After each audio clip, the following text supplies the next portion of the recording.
It's uncut, it's unfiltered. This is the show of shows. This is the biggest names in drag racing. No holds barred. Speaking his mind. I've never had a problem expressing my opinions, but what we're doing here is bigger than that. These are conversations that need to be had in an unfiltered way. Exploring hot topics. Drag racing's all I've ever done. It's all I care to do. And spreading the gospel of drag racing. I respect the history. I appreciate how far we've come, but I want more for this sport, and I'll fight for it. This is the great American motorsport, drag racing. The Wes Buck Show starts in 3, 2, 1. That's right.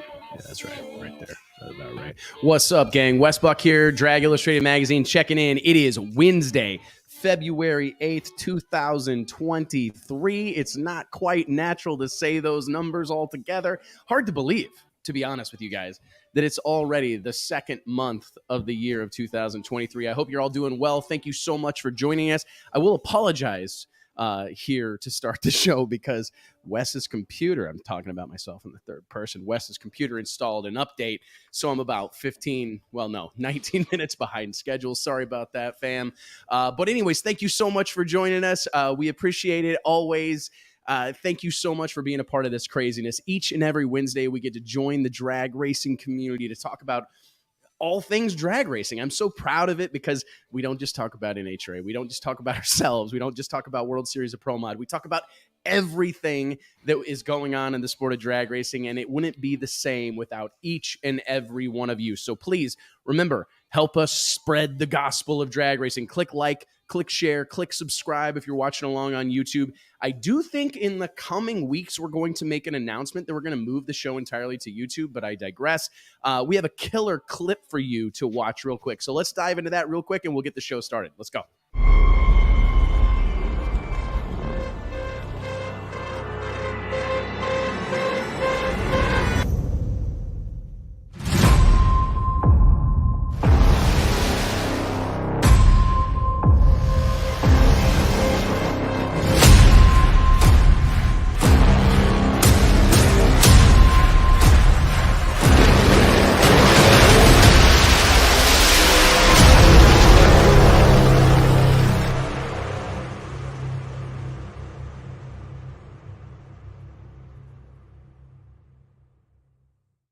Let's go, right? Oh, man. I mean, are you ready? Like, I'm leaving right now. Vic, Gavin, everybody down there at Bradenton Motorsports Park, open the gate because we on our way. That video, shout out to our boy Blake, in-house video production team, a team of one. He's our team of one. We have a lot of team of ones. Here. Each division is one person. Each division, it's so fun. Look at this. The comments, Brandon Lundeen, chills. That's right, dog. I mean, this is the biggest, richest pro mod drag race in the history of the known universe. That music, I don't know what Blake typed in, like most intense music of all time. I mean, because it is killer, to be honest. And I don't know. You're muted, I couldn't T. be more excited, man. I couldn't be more excited. T, you're muted. If they made a Gladiator 2, it would probably be on that music. I thought, just to throw this out there, I considered for a moment at the conclusion of the final round of the World Series of Pro Mod, we could have the win, like the last two guys fight to the death.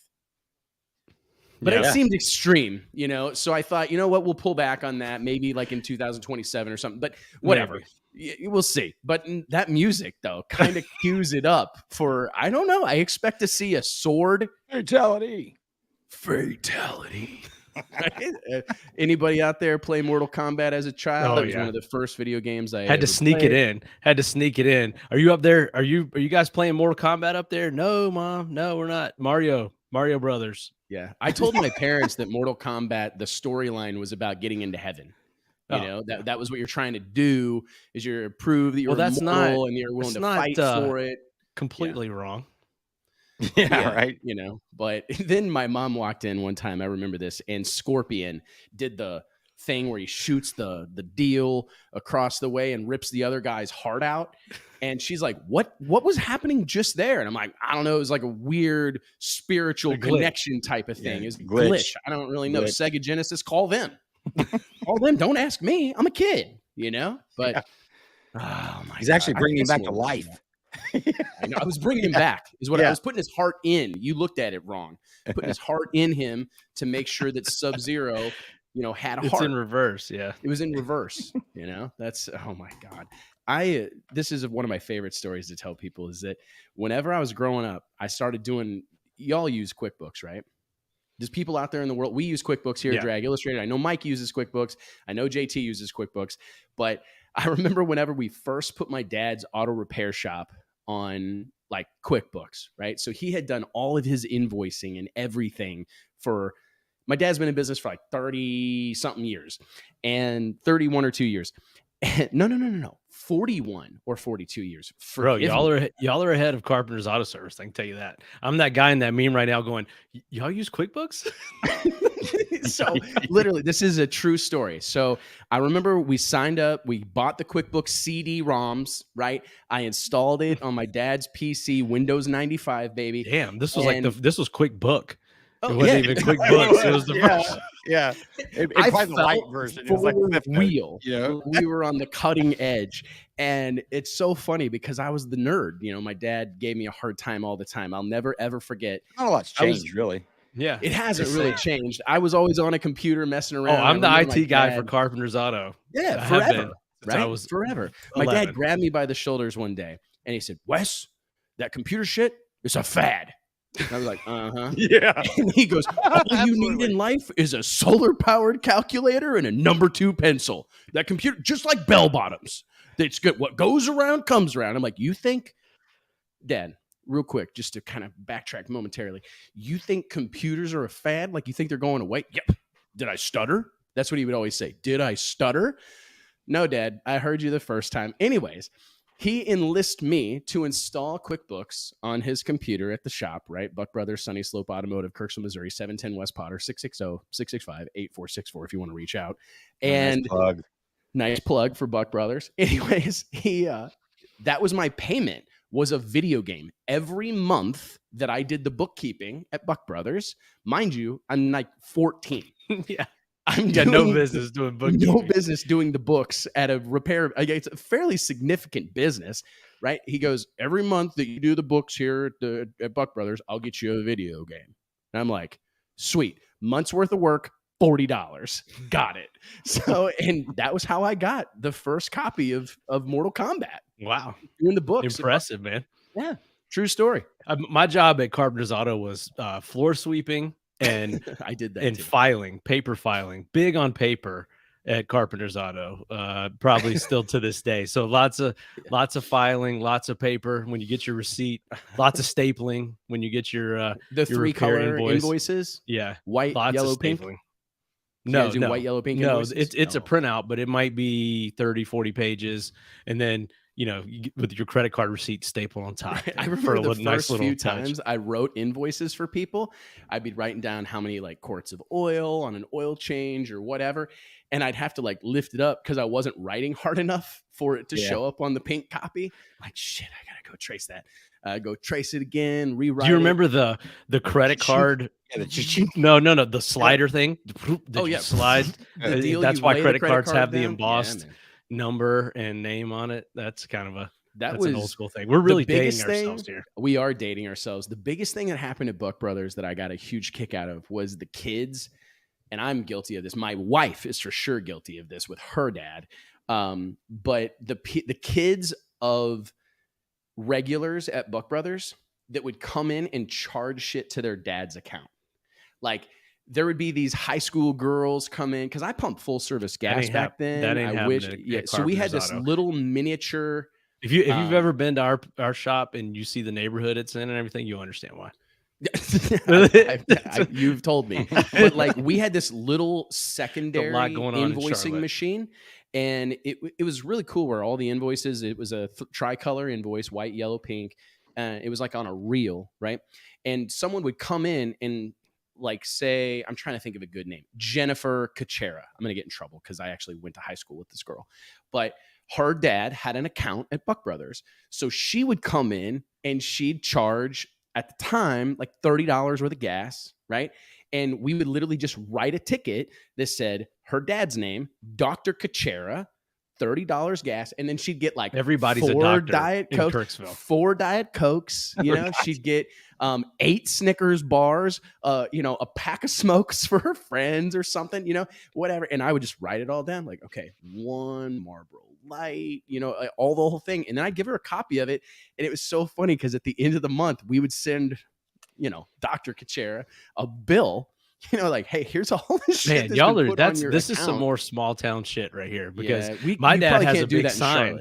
He has a big sign right behind the counter that's got like this cartoon of this auto mechanic with like standing there with keys hanging off his finger, and then he's got a car locked up. Y'all got a wall of keys. Yeah, oh yeah, massive. Yeah. Well, right next to the bad checks that returned. Yeah, this guy's standing there on the wall. Yeah, this guy's standing there in this cartoon holding the keys. And there's a car behind behind bars in a jail cell, and it's basically says, your car is in jail at Carpenter's Auto until you pay your bill.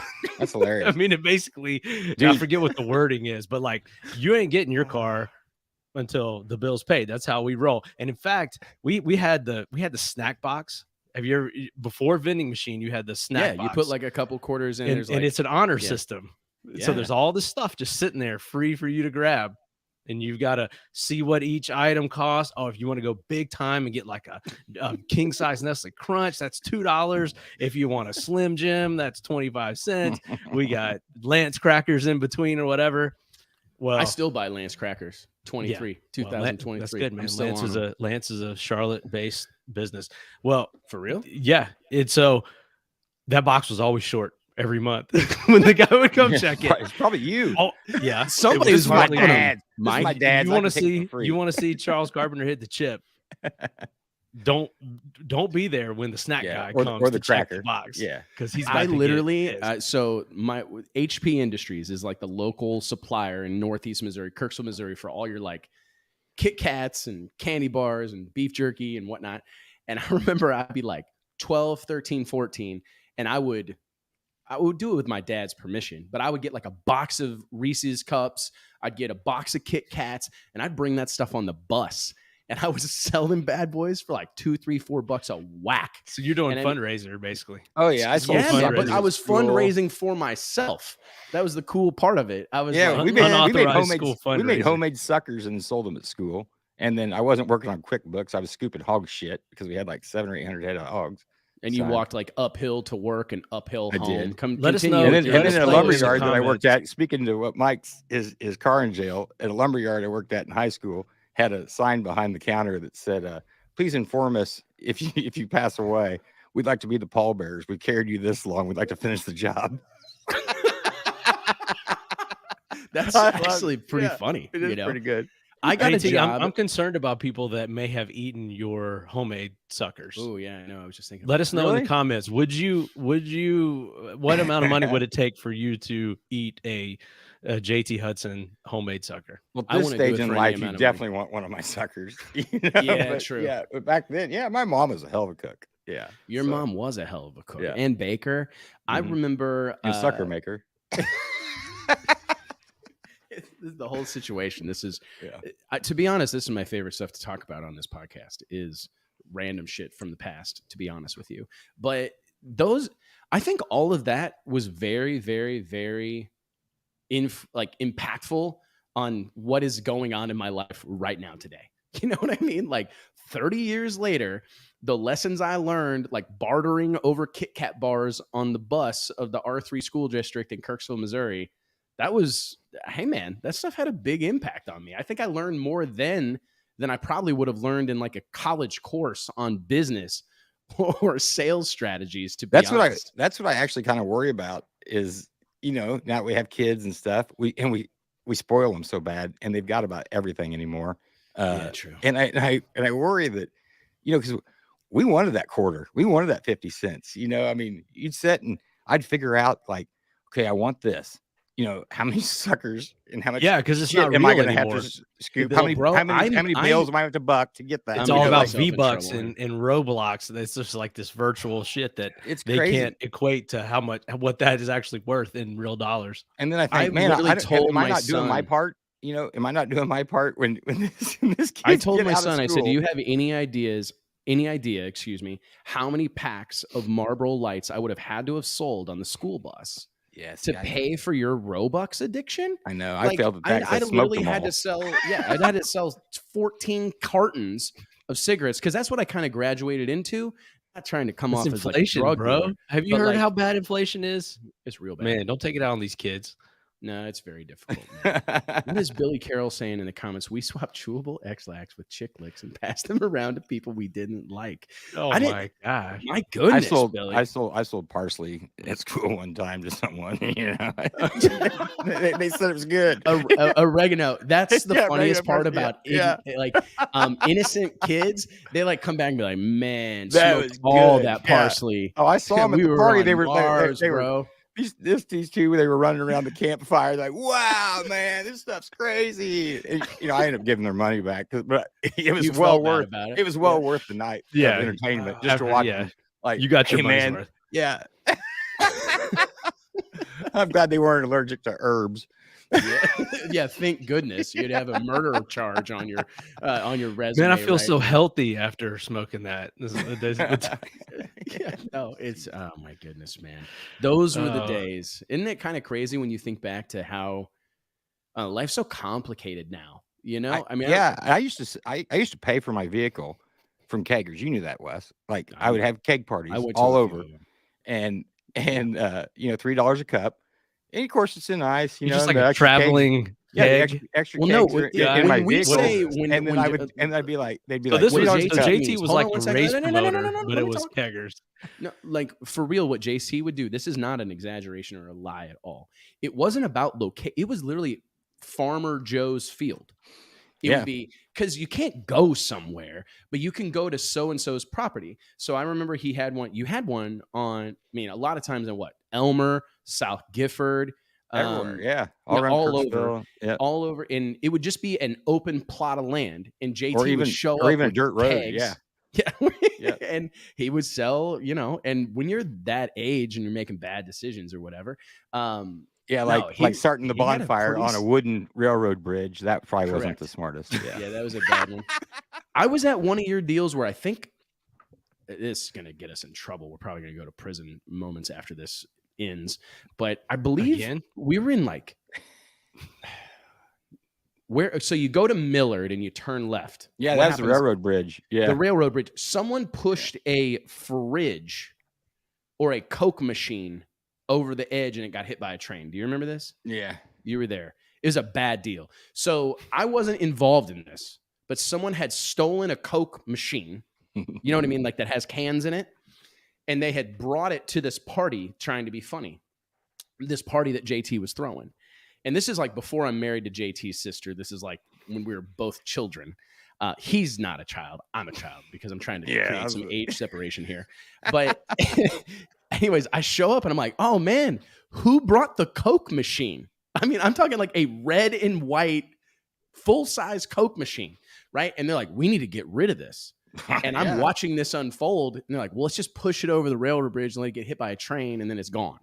And sure shit, that's what they did. Yeah, those trains have radios. Yeah. Oh my god. Didn't take the cops long to get there. No. But yeah, it's funny though. You sell those cups, $3 a cup. Well, what kind of beer is it? Well, what do you drink, man? Bud Light. You're in luck. It's Bud Light. They can't tell. It's got ice on top of it. It's definitely Beast Light, Keystone, or Natty. Right. Yeah. That's a classic JT. You said that when we threw one of the first Drag Illustrated Mega Bashes we did at Britt Cummings' Great American bracket race in Memphis, Tennessee. You said the exact same thing. They're like, somebody came up to the thing. They're like, what kind of beer is it? And you go, what do you like? And they're like, Bud Light. And you go, you're in luck. You're in luck. And I think it was Coors Light. Dude, draft beer all tastes. it tastes pretty especially simple. out of a keg. Yeah. At a frat party or something. What a deal, dude. What a deal. I don't know how we got on that topic. How did we get on this? I don't know, man. We got to backtrack a long way to get back to drag racing here. Well, I'm sorry about being so late. Again. Yeah. Play the video. I need to remember what drag racing is. I know. It's, man, Are you guys excited about World Series of Pro Mod as I am? It's hard for me because I know it comes off as biased because it's our event. But I'm genuinely excited. Like the feedback and the energy and the enthusiasm. I had a conversation last night it was crazy. Scott Palmer and Dwayne Mills called me on speakerphone. And I told Scott, like, I don't know how we got so lucky, so blessed to be great. And you know what? I actually say this about all of drag racing because I think we're all this blessed. But to have this type of people involved with our event, people that are like coming from all over. I got an email over the weekend, guys. There's a group of 50 people coming from Sweden. How many? Like, did you say 15 or 50? 15. Okay. A group of 15. Well, 15 or 50 flights from Sweden sounds expensive, to be honest. No matter what. Yeah. No matter what. And I mean, to have that kind of... Ida Zetterstrom is coming. No way. Oh, yeah. Her and her boyfriend. Yep. For real? Just for our race, yeah. And she's in Sweden? No, Finland. Finland, right? For her. Yeah, it's like a 20 some odd hour trip for someone to get from Finland to America. I mean, how lucky are we? I think it's hard to really. I think you're like really excited, and then you get like close like this, and then you get kind of scared too. Because what's the stuff that's scaring you guys the most right now? I don't know. The amount, super transparent. The amount of shit that we have to get done. Anytime you have something like this, you're talking on top of each other. Sorry, Mike. Anytime you have something like this, it's just go ahead. It's my bad. It's just basically that there's so much stuff to do, and then you want everybody to be happy. That's what it boils down to. You want to make everybody happy, and it's so hard to do, and you don't want to mess it up. You know how much everybody has invested in coming there. Even as a spectator, how much you have invested coming there and the time you took off and everything else, and you want it to be great. I mean, that's it. I wrote this in our handbook, and I think it's interesting. You got a handbook? Yeah, I do. No. Yeah, I have a handbook for the team, but it talks about how it says, understand the challenge. This is what I wrote in the handbook. The World Series of Pro Mod handbook. And I would actually, this is like, in my opinion, this is something that anybody that puts on events can kind of wrap their arms around, is that I said, understand the challenge. And the challenge is that we have 200 racers on the property, talking rough numbers, and there will be 6 winners on Sunday. We'll have 1 World Series of Pro Mod winner. We'll have 1 Mountain Motor Pro Stock Invitational winner. We'll have 1 Factory Stock Classic winner. We will have 1 Extreme Front Wheel Drive winner. And we will have 1 Top Dragster and 1 Super Pro winner. So you have to go into these events. And I think I speak about these things through the lens of someone who has spent their whole life going to races as a competitor, buying tech cards. And it's, the fact is you're going to lose a lot more than you win. And I think as event promoters and organizers, we're tasked with finding a way, somehow, some way to make sure that someone that, God forbid, doesn't qualify or goes out early, first round, they still have such a great time and such a memorable experience that they can't wait to do it again. That's the challenge that I think every drag racing promoter is tasked with solving or tasked with facing, is that knowing the odds, knowing the numbers, it's like the lottery. Most these men and women are going to leave the property having lost, right? Like, and that's, I mean, it's not a bad thing. I mean, being there and being a participant is worth pursuing, but it puts the onus on us to make sure that we go the extra mile to make sure that people have a wonderful time, that they have a memorable experience. Because I say this in our team meetings all the time. No one remembers what you told them. No one remembers what happened. What they remember is how they felt. And this is a fact of life. I mean, whether you own a restaurant, whether you own a business of any type, people remember how they feel, right? And I want people to leave, and I know I speak, on behalf of the entire team here at Drag Illustrated and Bradenton Motorsports Park and everywhere else that's involved with this event. I want folks to leave feeling that they know we care about them, right? That we know we want what's best for them, right? That they know we are committed to a safe event, that we're committed to an effective, or what's the word, efficient and competitive event. I mean, I think those are things that's what I go to bed every night thinking about, because I know that there's only, I mean, let's just talk about Pro Mod specifically. The World Series of Pro Mod is going to have one winner. One winner will move into the future as the champion of the 2023 running of the World Series of Pro Mod. That means that we have to move mountains to make sure that all these other men and women that are involved in the event cannot wait to come back and give it another go in 2024. You know, and it's a legit challenge. And when you think about fans coming from the furthest ticket, I actually have it in front of me. I can tell you guys. Let me see. Yeah, you've got we have someone coming from 4,766 miles away. That's our furthest ticket right now. The furthest distance anyone is traveling at this moment is 4,766 miles. And I don't think for a frickin' second that I don't consider that every day of my life. That I don't consider the fact that someone is traveling almost 5,000 miles to come to our race. What can I do for that person? How can I make sure that they can't wait to do it again? Like, I can't imagine trophy. what they're spending. Yeah, they're getting a trophy. You know, they long used to car shows, award, right? But you've got racers, you've got fans, you've got vendors, you've got sponsors, you've got crew, you've got family, you got kids. I mean, like, you have a lot of different perspectives that you have to put yourself in those shoes and think, what do those people want? What's going to make them enjoy this event and come back? And also, I think a unique challenge that we've had with our other races that we've done in March, but being at the start of the season, I think is a unique challenge too, because you've got all the preparation that goes into the start of the season normally. And then this year it's compounded with the fact that the NHRA season actually kicks off the next week. Normally we'd already be 2 races in to the NHRA season by the time we have our race. So that kind of gets the ball rolling. And then, you know, we slide in there early in the season. US Street Nationals aside, it kind of feels like this is the first race of the season.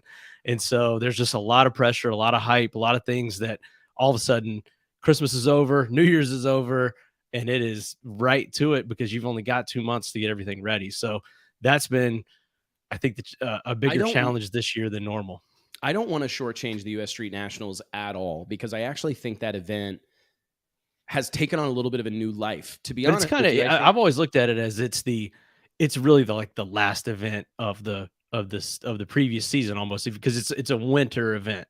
I've always looked at those winter events as like they're attached to the previous year, even though one's December, one's January. So, you know, obviously where do you think that line is otherwise? Because I think it's like, you know, well, back in the day, they were outliers, really, those events being those winter events. But now we talk about how there's no off season when you've got those two events, you've got other events going on. You got hours that we're putting in early March. You've got overseas racing, which I know is not to the degree that it used to be, but it's like there is no off season anymore. Yeah. Do you feel like I kind of, and again, I don't want to upset anybody, but I agree with you, man. I hadn't thought about it exactly like that, Mike, but I think you make a great point. An event that's happening like the second, third week of January, hard not to consider it something of a warm up or an extension of the previous season. Because for the longest time, I've really looked at, obviously, the NHRA Winter Nationals, but also Donald Long's Lights Out. Like that second week of February, that's where the season is kind of starting. And I know that was part of our strategy rolling out the World Series of Pro Mod this year. Is I wanted to be first to market. I think that that's significant. I wanted to have this event happen at a time of the year that did not conflict with the NHRA schedule, the PDRA schedule, the NMCA schedule, the Northeast Outlaw Pro Mod schedule, the Midwest Drag Racing Series schedule, and the list goes on, because those are all events sanctioned series that I hold in high regard personally. We obviously do here at Drag Illustrated, but I didn't want to put anybody in a position to have to choose our event over another event, you know. So it was important for me personally to get this event early in the season. And I think that's been part of the magic, because I do think there will be, a handful of teams there that I would be frustrated if I heard anyone say this out loud, but you best not come to the World Series of Pro Mod to be testing. But and you can't race in those in Bradenton in July. I mean, you can, but it's not conducive to what we're trying to do. So that it's really the only thing that works, or late season. But Vic's got late season on lockdown, in my opinion. Holy moly, the Snowbirds! Yeah. I mean that event, FL2K, the Snowbirds, both of those events have really taken on lives of their own. I remember being introduced to the Snowbird Outlaw Nationals by our own roaming subscription salesman and writer photographer Van Abernathy like 15 years ago. I remember him sending me photos of the Snowbird Outlaw Nationals. And Ricky Smith driving the Procish screw blown Corvette. Do you remember that car? That was one of the first like outlaw screw blown. And didn't they run like, what was that, Pro Outlaw? I think it was called. It was like the Dragsters. Mick Snyder ran in it. They were out of the West Coast. I actually think they were out of Alaska. Really? Correct me if I'm wrong, but I think the Procish family that fielded that car, Tommy Mooney drove it a little bit, and then Ricky drove it at either Snowbirds or US Street. I think Snowbirds, like in, I don't know, 2002 or something. Do you remember that? That was like a big deal. It's hard to imagine Ricky Smith as this hired gun driver. Well, remember he drove Terry Leggett's that yellow orange, white, that pencil yellowish. No, it was like creamsicle, sherbet orange and white. Yes, with the two stripes, the Mustang, screw blown Mustang with the airfoil wing. Yeah. I'm surprised that body style has gone away, to be honest with you. I thought that would stick for a while. Terry Leggett, always a Ford guy, even today. Or he had the Mach 1 Mustang before. I guess does Chip own it now? Let's talk about that Mach 1 Mustang. We got some interesting we do. And I actually saw it here. This has been a huge story because, to be honest with you guys, let's air out some dirty laundry, shall we? Let's do. Oh, why did I go to solo? This is interesting. That means read a script. I put you on there because you're getting ready to shine the light, break. That means do a script read and then go do a script read. I can do a script read. I spilled coffee all over. No, go ahead and do the news. Oh, do the news. The thing I was going to say is that it's no secret at this point in time that we've had like a lot of cars get invited to the World Series of Pro Mod, and I just want to challenge people to like look at this through the lens of like reality. Human's going to human. Plans are going to change. Things are going to happen. We are committed to having a very substantial Pro Mod show. And like, just because you've been able to do math at home to get it, to come at to arrive at some specific number, please know that there's a method to the madness. Like there's a plan in place here, because I do think it kind of gets, I don't know, everybody has their own perspective on these things and whatever. But where I'm going with this is that we were actually very concerned that we were going to lose Lyle Barnett as a member of the World Series of Pro Mod fraternity. He was scrambling around trying to find a ride. He's kind of got some new plans for the future. He's feeling out some opportunities that he has in a lot of different walks of the drag racing life. And it has come to our attention over the course of the last 6 to 10 days that he secured a ride with Chip King, which this is a big deal. And if you were paying attention last week, you heard Chip King mention that there would be a well-known and already entered World Series of Pro Mod driver, perhaps driving his second car, not his Daytona, his red Mustang, the one that he won the 2020 or 21 NMCA Extreme Pro Mod World Championship with, the one that Terry Coyle was driving at the US Street Nationals, and that person is Lyle Barnett. I think this is a big, big deal, to be honest. I think it's great to see Lyle behind the wheel of anything. But it's very cool to see Lyle Barnett behind the wheel of a very distinct door car, right? A car that kind of stands out from the crowd, stands out from the masses, and very competitive. That is a car that is most assuredly capable of winning the whole kit and caboodle. And that's an exciting thing, man. And I actually saw a couple of notions or a couple of comments about this. So I think this word must be spreading quickly. Mike, have you been hearing about this? We should patch in Nate and see if Nate, Drag Illustrated editor in chief, Nate Van Wagner, is hearing about this on the drag racing dark web. Yeah, it was honestly my first thought when Chip started talking about it. It seemed to make the most sense. And then we got a couple semi confirmations, but shout out to our audience because they nailed it. The comments just lit up. It's Lyle Barnett. They probably, most of them didn't have any advanced knowledge of it or whatever, but it just made sense. And I think that shows that it's a good match, and excited to have Lyle there. And really, like you said, in a distinctive car. I think that makes all the difference in the world. But he's driven some distinctive cars. Obviously, Beer Money, the Type A Motorsports blue Camaro, arguably one of the best looking pro mods out there. Oh, because Mike did the vinyl on it. Yeah. This is oh my goodness, Mike. I don't even think Mike likes the color blue, but because I like that Mike color blue. Laid that down, put that. I like that color blue. Together. That stuff looks good. Best looking pro mod of all time. I was telling him Ocean Shimmer. I was telling him in a. I think we were in a hotel lounge bar. I was like, man, yeah, I don't know who did the graphics on this, but if they do a little bit more modern, like wrap it around the side and stuff, you just see he's like boiling, looking at me. Do you I think that's a fun conversation to have, to be totally honest with you guys, because I do feel I saw Sadie Glenn's Dragster. Did you guys see the rap that she posted? It's almost like this tribute to Ken Block. And I thought it was kind of cool because I've often wondered why drag racing doesn't seem to have evolved the same way that like paint schemes and liveries have in other forms of might be liveries. I don't know. Depends where you're from. Depends on where you're from. But do you agree? Like, it's interesting that it's because it costs money, man. Yeah. I was actually laying out the magazine last week and doing one of our layouts. It's going to have Bob Uttner, also known as Bo Butner, his Lightning McQueen Pro Stock from the end of last year. And he's always known for doing some rap just for Las Vegas. And that's expensive.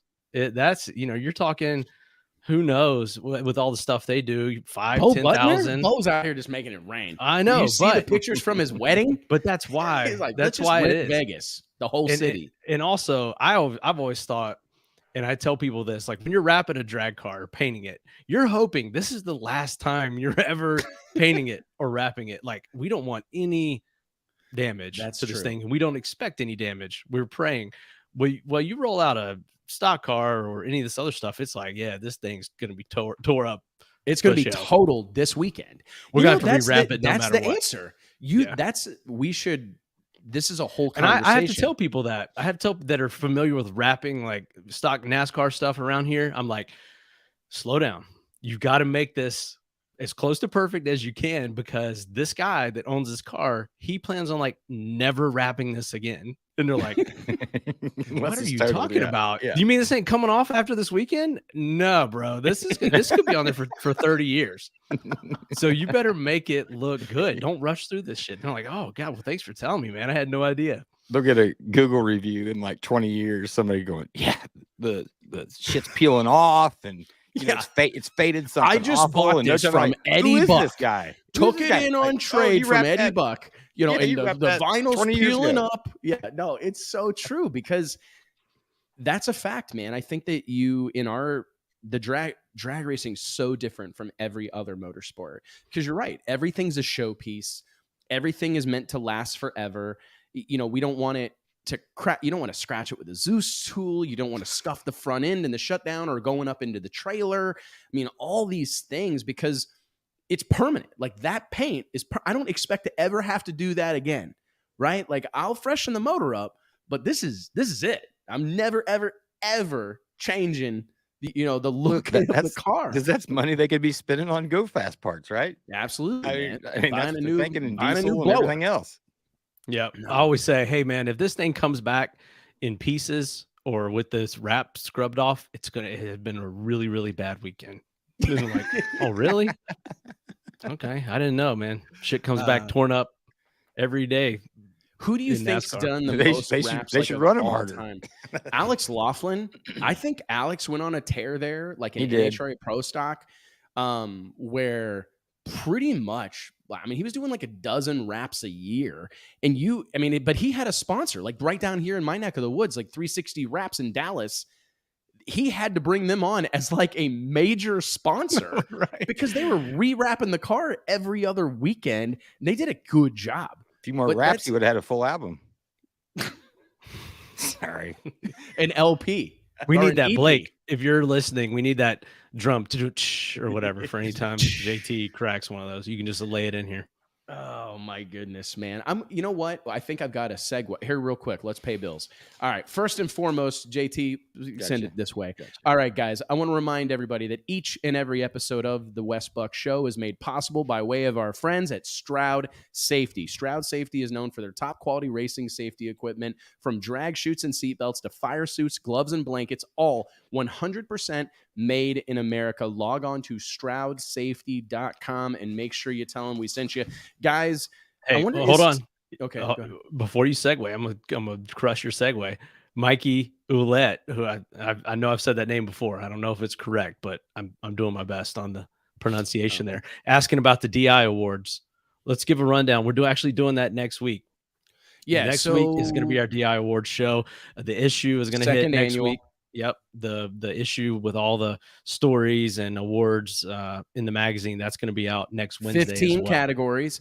I believe 15, 16 categories. We brought almost all of them back from 2022. Very excited about this. I got to give a shout out to the crew, the Drag Illustrated family. Not our crew, but all of y'all. Everybody has really rallied around this deal. I never thought...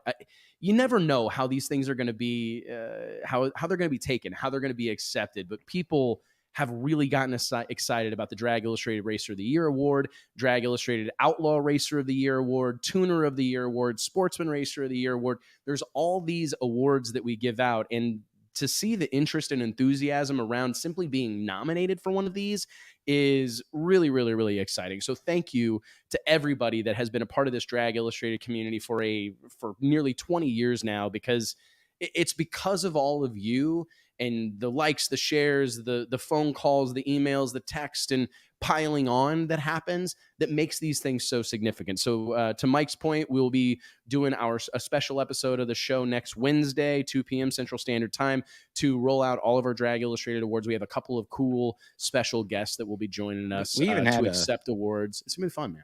We had several people in our Slack channel. Like, we have this racing channel that has a bunch of different people from the racing community, different companies, different racers, different promoters, and they were really helpful in the whole selection process as well. This is only going to get harder. Everybody was helping out. So in making case their y'all list. Didn't know, this is only going to get harder because increasingly difficult. Because I mean, it's the unique challenge that we face, I believe, here at Drag Illustrated is that we don't have an extremely narrow focus. I look at other members of the media and other outlets that are like solely focused on NHRA happenings, solely focused on IHRA happenings, solely focused on PDRA happenings or NMCA happenings, whatever. When you lump all those people together, it's a real challenge. Like, comparing one of the, I think most, and I don't want to steal the thunder of next week's show, but don't you guys agree that it was a really fun debate amongst our entire panel, like breakout racer of the year?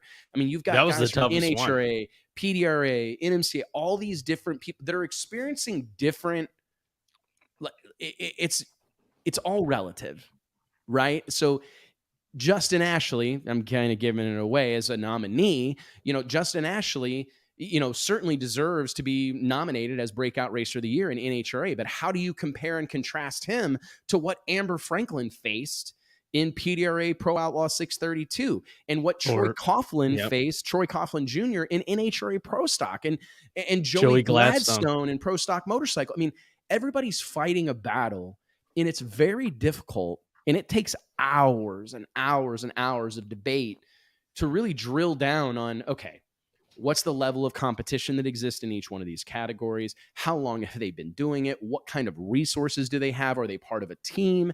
All these things that you have to factor into making that decision. It's a task, but man, it's a lot of fun. Just remember, if you don't like the pick, it's probably because Mike made it. So yeah, number one. And if you do like it, it's because me, Wes, and Nate made it. Right. Yeah. Yeah. If you're disappointed, it's probably because Mike had a real strong take. And he did. Yeah, I guarantee you, because there's a couple that I'm sure people are going to be upset about, and just point that anger towards Mike. And what happens? I can JT? take it. I send JT a text. I'm like, hey man, let's not fight with Mike. Let's just let him. Oh, I know. Yeah, there's no winning. Probably does happen a lot. Yeah. It probably does happen a lot. Oh yeah, yeah, it's happened more than once. It starts to get red and in the face. also, after next week's show, YouTube only. Oh yeah, from here forward. We should probably talk about that next week's show. Yeah, let's give everybody a heads up on that, and we'll do it next week too. But next week's show will be the last. I have like heart palpitations over this conversation. Simulcast on Facebook and YouTube. We're going YouTube only. We've got our reasonings why, and I actually think it's going to help us grow this deal and make it even better. We've found laboring over the user experience, which is something that we do a lot, right? I mean, we just talked about it with the race. How do we make sure that somebody that DNQs or loses in the first round has the same positive experience as the guy that wins the whole race?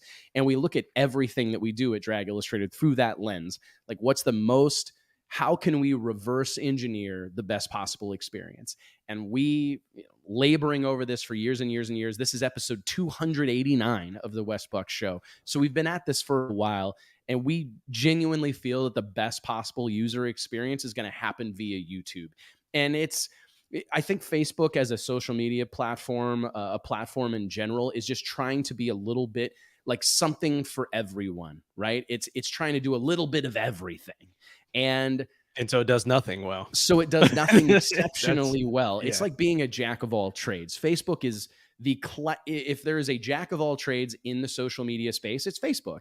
And we recognize that if we want a platform that will help us grow, it's going to be YouTube. So to give you guys a preview of what you can expect moving forward is we intend to stream the show exclusively on YouTube and then provide clips of the show also on YouTube, cut downs and, the standalone interviews. Like a couple of weeks ago, we had a really fantastic interview with Ricky Smith. I want our audience to be able to find that interview in its entirety, specifically that interview on YouTube as a clip, but we will also share those on Facebook because we know there is a big part of our audience that exists on Facebook. I'm proud to say that we're encroaching on 500,000 followers on Facebook. So we'll post the link and all the content will still be there in those clips, but just the live stream and the long form stuff headed to YouTube. Yep. Yeah, it's headed to YouTube too later. Yep. Like later on in the week. Audio podcast. Yeah. Yeah. So brace yourselves. I think it's going to be a fantastic thing, to be totally honest. We've already noticed that a large amount of the engagement, real comments, meaningful conversation, meaningful engagements happening via YouTube. And we just want to embrace a platform that we feel is embracing us. We have a lot of positive back and forths with our reps at YouTube.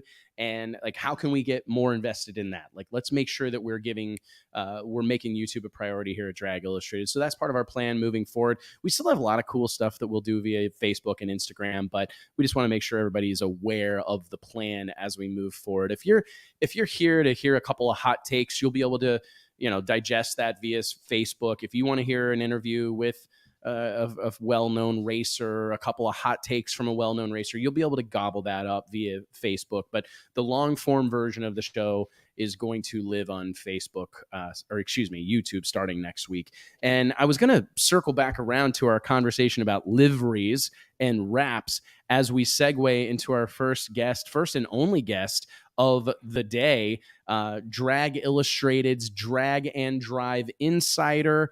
On the line right now. I've kind of given him a job title and he didn't even know he was getting one. Michael Narx on the line.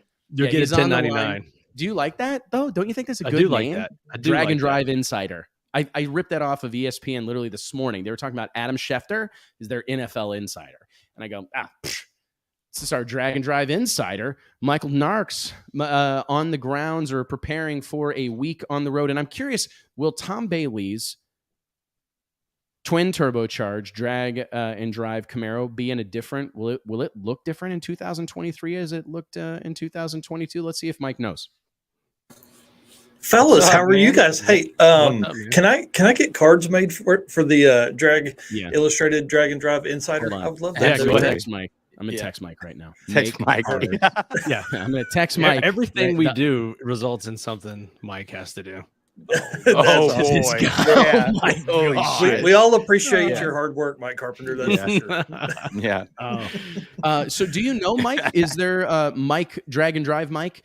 Any insight or info on will the Sick Week Camaro look any different in 2023? I couldn't tell. I loved the way it looked last year, but I almost sensed that this might be an annual changeover type of thing. I was curious. I would hope it does. I hope that's something we see moving forward is the change with everybody's stuff. I hope everybody comes with something new and fresh every year. I have not seen anything from Tom. Him and I've had a couple conversations about Sick Week and things like that, but I haven't seen or heard of a new livery for that car because it looks so good. But they did wrap the trailer and truck. So, if you're going to buy that much wrap, you might as well throw some of that on the car too. I like how we just changed it to livery. All of a sudden, right? That's what it is. Yeah, we're importing that from F1 and European racing. Well, I thought I was going to Google it again. Man, Google gets I get Google going pretty hard on this show. Bro, have you used Chat GP? Never mind. I'm gonna just derail. I'm gonna stop here. But livery, I would like to also incorporate the European term paddock. I think pit area. It's just, I literally wrote this in some sponsorship proposals recently, and I actually changed it because you do have to be sensitive to like redoing the tribal language. People get very sensitive to that type of thing. Be careful here. We don't get in drag too deep racing. In this. It's the pits. Yeah. However, I don't know that pits really reflects the experience that I'm personally trying to provide. I'm talking about World Series of Pro Mod. I don't know that I can, with a clear conscience, go, okay, come to the pits. That's the paddock. Like, this is where all of our pro drivers are nestled in, it's something but the paddock in a big event is like their garage and their area where they work and things like that, right? Timmy Mac doesn't like paddock. You see, I don't like it at all. That's why we're leaving, and that's why we're going YouTube only, right there. Because Timmy Mac. But that's also why I can't change it, because people are super sensitive. Well, they've got some interesting terms like go off. That's when they say, "What time do you go off?" Like go off? You mean like go crazy, like snap and lose my mind? What do you no like go off? You mean like, what time do we run? That's what about have you heard the phrase burn in versus burn out? A good burn. Burn in tires. My dad the first time he met gosh, I'm gonna blank on his name. Who's the giant Australian pro mod racer? This is a great story, Mike. Victor Bray. Yeah. I go to tell a story and forget the damn main part of it. Yeah. He came over from Australia in the 90s or something. I think it was with the Scotty Cannon deal, and talking to my dad, I think they were at the same race, and he's like, all right, mate, go out and have a good burn. And my dad's like, all right, well, I don't know what you're saying to me, but we don't do that till later. We don't wish anybody a good burn in the car. Like, that's a bad deal. That's what they say. That's what they say when you're going up to make a run. Cale Aronson, long time. His father, Chuck Aronson, AHRA Pro Stock champion, great guy, Chillicothe, Missouri. He raced Outlaw 10.5 for many years, raced Mountain Motor Pro Stock. I remember he would say, like, consistently, right after I did my burn-in, I was backing up, and I go, whoa, what? What'd you say? He's like, like, I did my burn-in, I burned in, and I was backing up, and I'm like, I feel like disoriented. What? What are you talking about? And I caught Lyle Barnett. Speaking of, Lyle said it the other day. He said burn in. And I don't know, man. What? We do burnouts. What is going on? I like burn ins. Pisses me off. Burn ins. You like burnt in, like barbecue food. Yes. Yeah. No. Yeah. Missouri. You don't say burn ins, do you, Michael Narx? No, I do not. I'll be Mike too. How about that? We got You Mike. Could be Michael. You can be Michael, and I'll be Mike. Ooh, that sounds like I'm in trouble. That's right. Yeah. Every time Wes says Michael, I get a little nervous. Yeah, I do say fun. that. And when I do, I mean business, just so you know. So let's talk a little bit about Sick Week, man. We one of the categories that we have for the Drag Illustrated Awards in 2023, which I think is going to be, ongoingly a significant award, is Event of the Year. One of our nominees, without question, was Sick Week. I mean, despite the fact that it's a week-long endeavor, I think I can speak on behalf of the industry.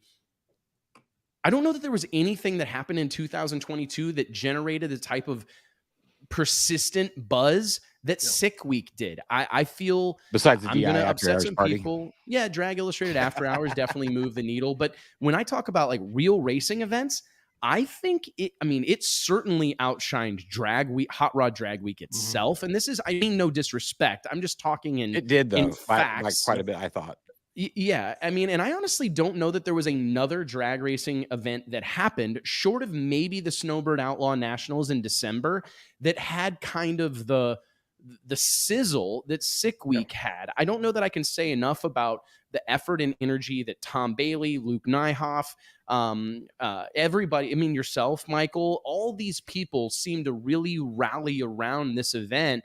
And I don't know that I've ever seen a drag racing happening evolve so quickly, where it went from a brand new event that no one had ever heard of. No one, all of this is sight unseen. And it's a tradition for everyone involved. Myself, I am ripped to shreds that I'm not going to be able to be there all weekend long. I mean, it's very. Was that a pun? Was that a pun after your arm deal? Yeah, I feel like that was a play on words. It didn't mean to be, but it is really interesting to me, to be honest with you guys, how significant that event has become so quickly. Could you reflect on that a little bit, Michael? Like, what do you think? What was the secret sauce? What was it about the inaugural Sick Week that generated such enthusiasm and buzz that they've been able to maintain quite surprisingly? Yeah, I mean, absolutely. You're everywhere. You see everything on Facebook. Tom Bailey is always a great person on the screen, and just his overload of videos. You end up with a situation where we really had an opportunity to show everybody across the world what consistent, good posting from events is going to pertain to. What it's going to allow people to come in. And I mean, Tom Bailey swings a big stick. He's the fastest guy in drag and drive events since 2016. So that's a big deal. I think, all the stuff that goes along with that. It was wintertime. The last event for 2021 was in September. And so you had October, they kicked off the, run up to the hype or to the event. And so you had 4 months of literally nothing going on in the drag and drive community that they were posting about Sick Week. I think that just, adds to it. And then the shorter drives is always a huge plus for drag and drive guys. Everybody's used to Drag Week running 1,000 miles. Rocky Mountain Race Week 1.0 in the mountains runs 1,300 miles. So now you have an opportunity 600 or 800 miles. Now you're way different, and everybody's ready to get back to racing again. So I think those short drives, and I don't. Obviously, I think there's probably hardcore racers out there that are going, it has to be a long way. It needs to be thousands of miles to qualify these cars as street cars. But I think it was Tom Bailey and company's focus on, and this actually goes back to what we were just talking about with making sure the people that, D&Q or have a rough weekend still have a wonderful time at the World Series of Pro Mod. It's the same at every drag racing event. He put so much effort and enthusiasm into the drives and stopping at picturesque locales and going to cool little ice cream shops and great restaurants that it wasn't really about. Obviously, there's a high level of competition, and people want to win and people want to run their career best. But it was also just being there and being a part of it was a victory in and of itself. Yep. I think almost all of us in the drag racing space, as far as events are concerned, are kind of tasked with creating that same environment where you're just glad you were there. You want to be guilty by association. Of course, it would be wonderful to win. Of course, it would be wonderful to set a record or do something historic. But man, just being there is enough. Yeah. And one thing like that they did that's different than everyone, everybody runs up to an open registration. We had never seen a early entry list before or anything like that, except for what Rocky Mountain does with a where the previous year's participants can register early. So, him and Luke, like Tom and Luke, went out and found racers. They messaged all the fastest people. They messaged high caliber racers. It wasn't just down to who can click the buttons the fastest in 12 minutes, and whoever gets in, gets in. They handpicked a lot of those guys. Do you think that handpicked, that's an interesting word to use, because that is something invited. Well, that's near and dear to my heart, to be honest with you, is because that is something that I can relate to. And it's not really about, a lot of racers interpret that as, based on excluding. Oh, I don't want, it's not about choosing who you don't want to come. It's just about ensuring the right people are there. I'm curious, what's your take on Unlimited? The category that Tom Bailey competes in. I think there was like a half dozen unlimited cars involved in Sick Week last year. And it was still, I remember walking away from it going, okay, if they could get a few more of those cars, I think that would be important. However, upon, like further evaluation or kind of looking back on it, I don't know that it really mattered at all.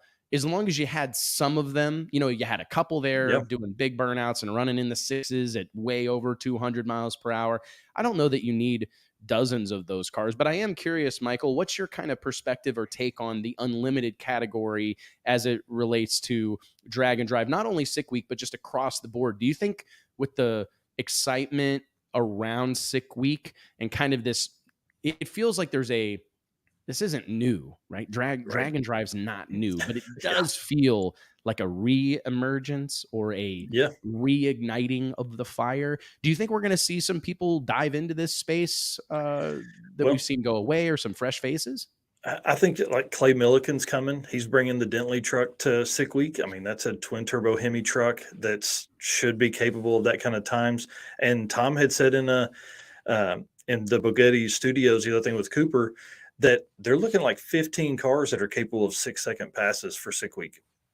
I think outside looking in, people want to see that. I think they want, like, the people that aren't necessarily in it for the drag and drive stuff, they want to see a car run a 200 plus mile an hour pass, then load a trailer on the back of it and drive it 300 miles.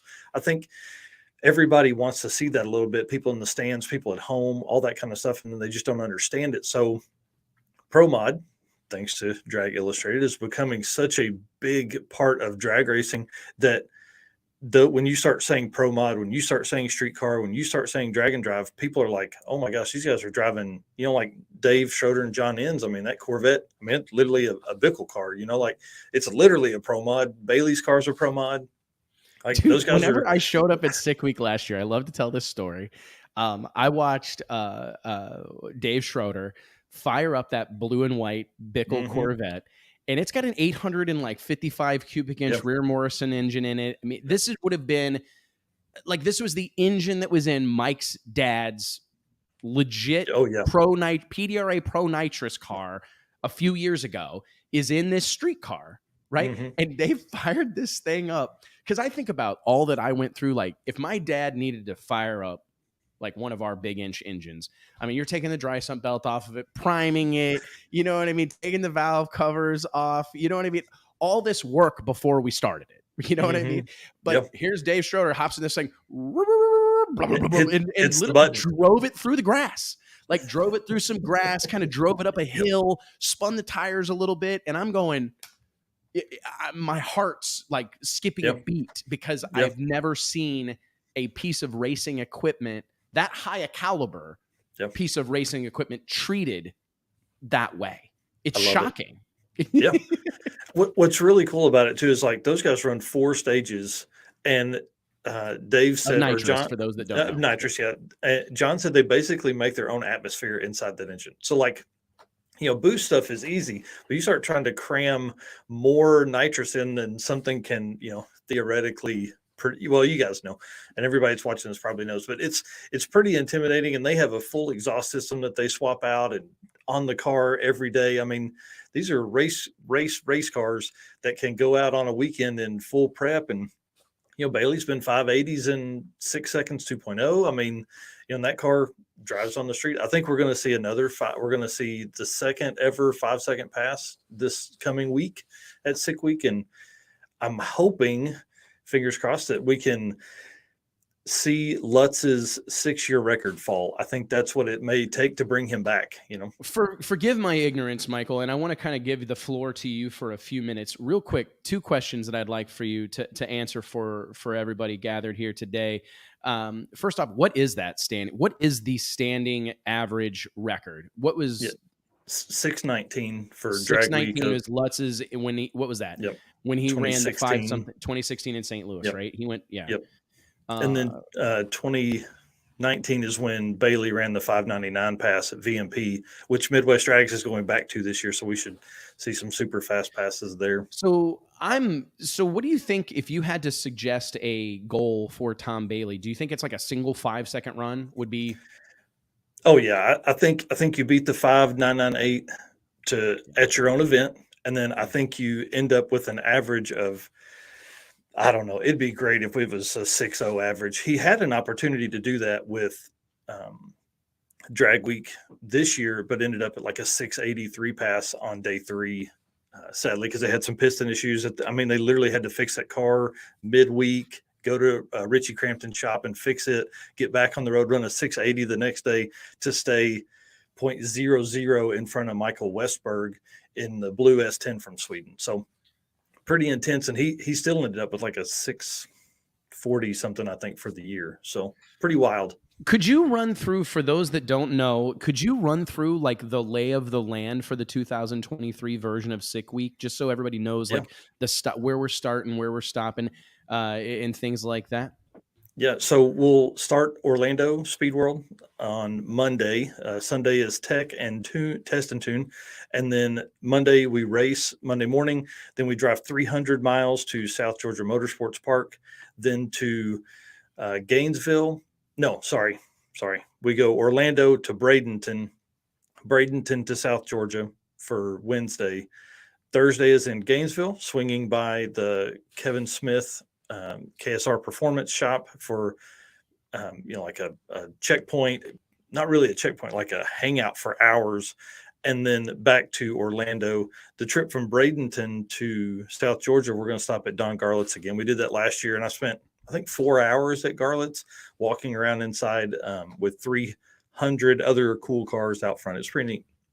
The Don Garlett's deal was fantastic. I was there with my arm in a Walmart sack full of ice because I torn my bicep. It was quite the scene, to be honest, but it was so cool to see that group of people. And like you said, all those cars out front. Yeah. And just, I will say last year across the board, business, life, the world, everything going on the tail end, hopefully, of COVID and all this insanity that's happened. It was a challenging year, but I still look back. I literally tore my bicep, my first ever significant injury in my life, like really bad, had to get surgery. I wouldn't change a thing. Like that, my experience at Sick Week, so impactful to me that, I came home from that literally requiring surgery. And I told my wife, like, I cannot wait to go again. Like if I have to get surgery again next year after Sick Week, I'm down, because it was that. And it's funny because it was all of my memories from Sick Week happened away from the racetrack. Like I had a I got to spend a little bit of time, like when we first arrived on the scene. And it's memorable to me because my shirt was inside out. And Mike had to tell me that my shirt was inside out. I'd done all these interviews all morning, and he walked up to me. He's like, "Hey, bro, I think your shirt's inside out." And I'm like, "Oh, shit. Great. I've been doing interviews for like 3 hours. My shirt's inside out." And that was day one for you? That was day one, But Mike, JT, and I, Nate Van Wagen, the whole crew was down there. And we had a great time at day one of Sick Week at Bradenton. We're hanging out with folks, seeing people, having a great time, hanging out with Dennis and Alex Taylor, who Dennis and I like sparked a real friendship. Spent a ton of time together. Probably one of my favorite people in this entire industry. Oh, yeah. But it was really the drive. I remember pulling out. We were in this POS Nissan SUV rental car, and we pull out, and we've got I'm drawing blank on his name, the Swede with the C4 Corvette that ended up winning the whole deal. Yep. Stefan ended up winning the whole deal. We're following him through traffic in Bradenton, and it was so surreal to see a several thousand horsepower door car taking the roundabout in traffic with like one of those weird looking luggage carrier things on the roof of it. And I'm like, this is bonkers. This whole situation is insane. Then the hotel scene of everybody kind of staying at the same hotels and everybody frequenting the same restaurants. And then I ended up getting myself in a situation where I was kind of running the lead car for Alex Taylor and Joe Barry. So I was driving out front and like driving through these weird back roads at night with, 5,000 horsepower with a door car behind me. Just the whole experience. I'll never forget it, man. Like stopping in the middle of the night at weird gas stations and the car breaking down or being low on. It was as impactful of an experience. It was like an entire life of racing wrapped up in a week. Yeah, I'll say it all the time. Drag and drive will change your life, and it really will. And that's what I hope we see moving forward is more live streams from the route stops, more live streams while people are driving, all that kind of stuff, because that is the true story of this. You race for, I don't know, 2 hours, 3 hours during the day, but then the other 20 hours or 18 that you're awake is literally spent talking to other racers. You invade a town, you invade Applebee's. Like there's literally, you can walk everywhere within that restaurant and talk to everybody because everybody's doing the same thing you are. It's such a special experience. And I really do encourage anyone that hasn't participated in one of these events to find a way, because you don't have to have a pro mod. You don't have to have a 10-second street car to go be a part of it. But the cool thing that the Sick Week crew has done is the Sick Ward, which is basically like hyper committed fans that follow along as a special group. But even doing it in a rental car, our group at Drag Illustrated, it was a memorable experience. Like it was a truly memorable moment that it's important to me. I literally looked at my schedule moving forward and I go, okay, no matter what else is going on, our own event, right? The World Series of Pro Mod, which is a very, very big part of my life.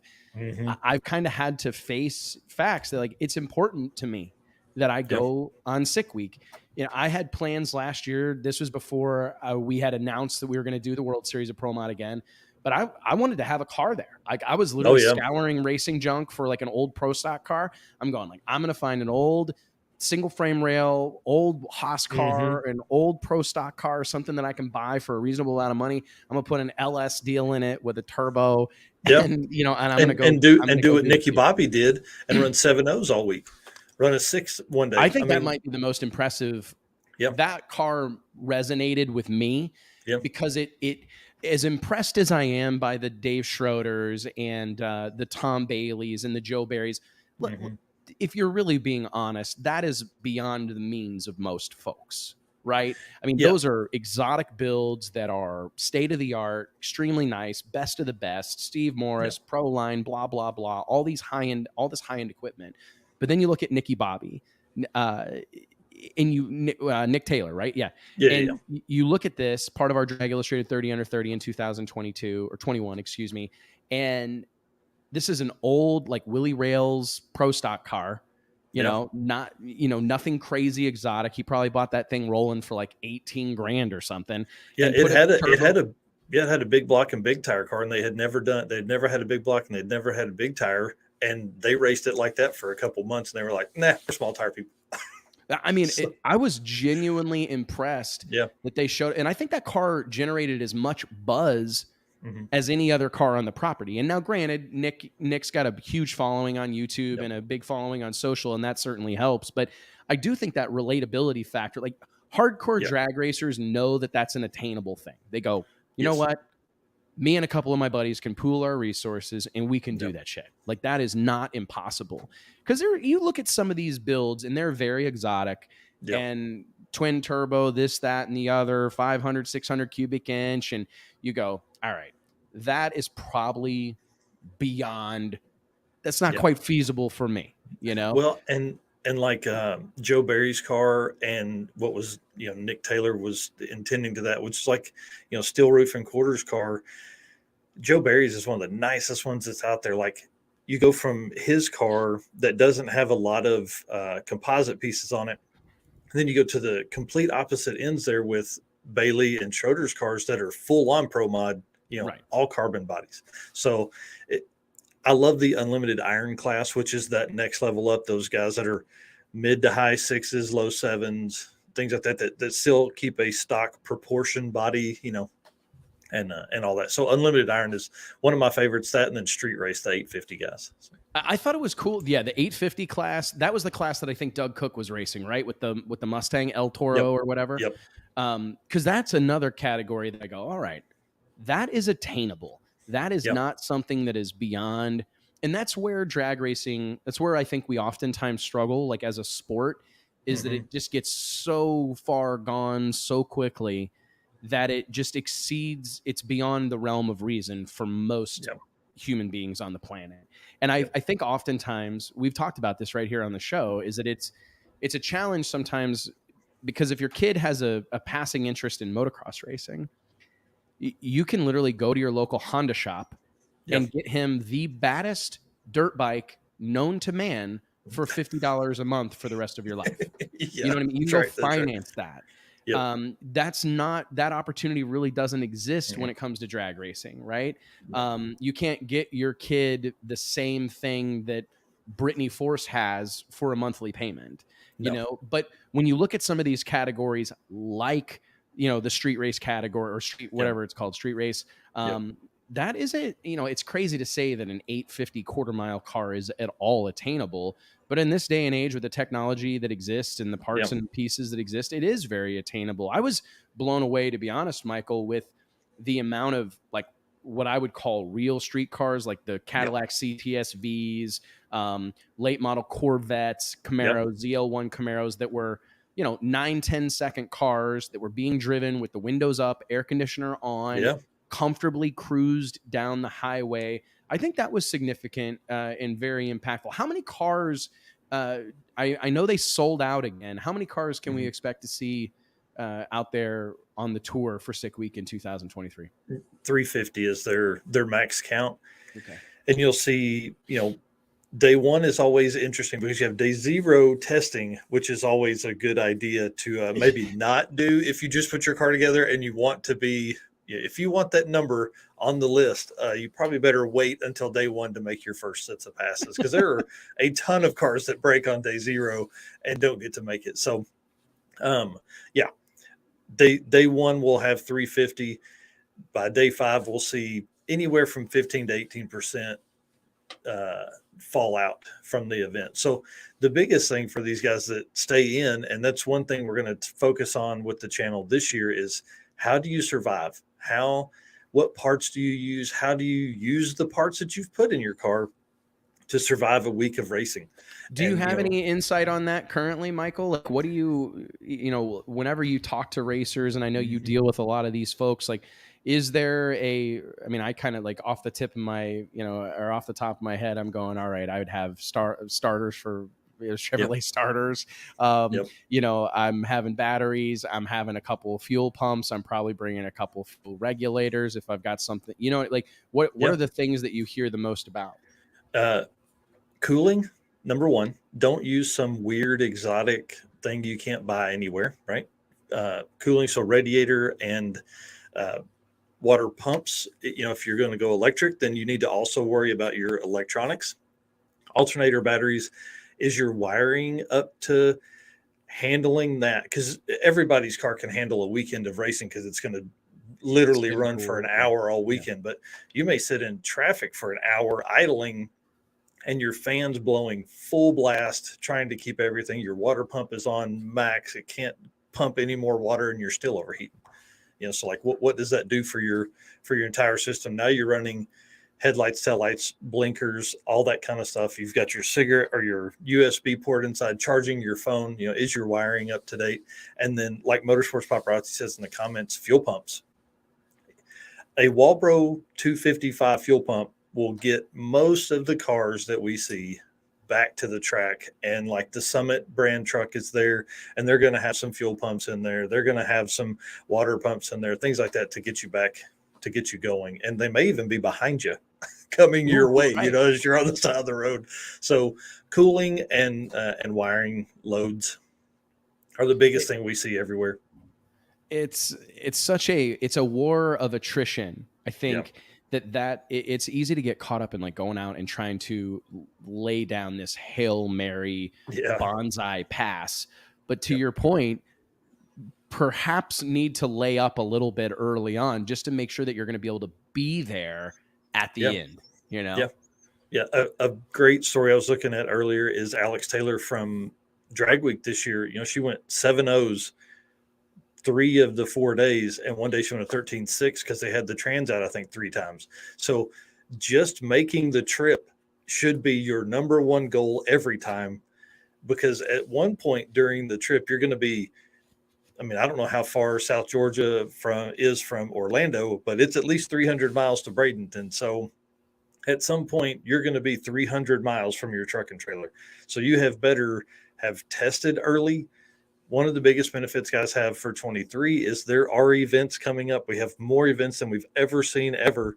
So you have a chance to test a little bit before you go to one of these events, and just get in your car and these guys better be driving their cars to work this week. They've got to be driving their cars to work. If you're going to wait and you're like, oh, I put 10 road miles on it, we'll be fine. Brake pads. Have you checked your brake pads to make sure that it can stop the extra 800 pounds worth of trailer? Have you even hooked up your trailer to your car before? I got a hitch, it's fine. It's like, to be honest, it's so funny because drag racing is hard enough. Yeah. Like if you're just going to unload a car out of a trailer and race it down the track, like exclusively, but to then go drive it with perhaps spindle mount wheels, beat up and down the highways and byways of rural America. Oh yeah. There was a couple of situations that I found myself in with Alex and Dennis Taylor, where we're having to like cut U's on back roads, and I'm going, this is bananas. You got a big tire car with a spool, trying to make a tight turn with a trailer. Yeah. I'm going, this is not for the faint of heart. We got a great question before I let you go, and I want to remind everybody while I have you here real quick, I want to remind everybody that the Wes Buck Show is brought to you by way of our friends at Redline Synthetic Oils. Redline has a reputation with racers and hardcore enthusiasts for creating products that perform and protect better than any on the market, and they've been doing it since 1979. Whether it's your race car, your tow rig, your motorcycle, or your lawnmower, when you think about lubricants, you need to think about Redline. For more information, log on to redlineoil.com. In case you missed it, earlier this week, we revisited the Redline Oil's Race Day Performance bonus program that we have going on with the World Series of Pro Mod. I literally believe this is a game-changing performance bonus. Instead of just rewarding the number one qualifier or just rewarding a single top performer at the World Series of Pro Mod, courtesy of our friends at Redline Oil, we are going to be able to spread the riches around and take care of a whole bunch of folks. Very exciting news. If you'd like to read more about it, you can check it out on dragillustrated.com. Michael, we got a great question here from Trip Rogers watching along on YouTube. Appreciate you, my friend. Wes and Michael, what are your thoughts on streetcars going as fast and quick as funny cars of the 1980s? We've talked about this a little bit, but I think this would be a great way to kind of end this conversation and get us ready for Sick Week coming up next week. For those that don't know, as Michael mentioned, kicking off next week in Orlando at the house that Ozzie Moria built, Orlando Speed World Dragway. Michael, I'll let you go first. It's pretty surreal to think about 5, 6, 7 second street cars driving 1,200 miles over the course of a week. Yeah, I think definitely technology. A lot of these cars are built the same. They still have 4 wheels and tires and Ford 9-inch and all that kind of stuff. So I think I love it. I really do. I think it's awesome that the guys that watched that stuff when it was happening now have children that are our age that are into the same stuff. I think those cars definitely helped bring all of that forward. Now, dads and sons all jump in the car and drive to tracks. And I mean, if you had told John Force in the 80s that we would be racing cars, street cars with headlights, taillights, blinkers that were going as fast as it, what would he have said? He'd have been like, you guys are nuts. We're on the forefront. It's bananas. I mean, I was actually just pulling up, like, what was the NHRA funny car record in 1990? I believe we were seeing like our first ever 300 mile per hour runs, which obviously exceed, that of what we're seeing. But to think about cars like Tom Bailey's running well into the fives at 250 plus miles per hour, it really is incredible. I think to, kind of piggyback on your comment about technology, it really is the parts and pieces, the equipment itself, billet everything, right? Yeah. The manufacturing processes have been improved so much. I think quality control has reached a new level in the sport of drag racing, in motorsports in general.